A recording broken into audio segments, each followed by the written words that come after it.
with. We're actually going to twist these since I got this all mathed out and everything. And our bar isn't particularly evenly hot, so that's not ideal. I think that'll work.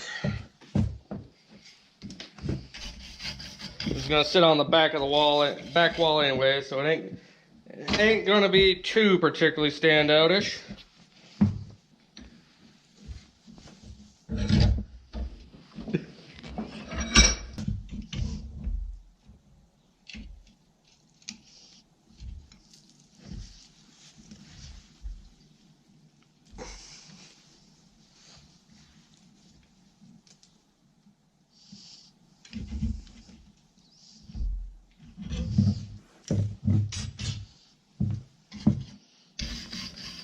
Oh, that's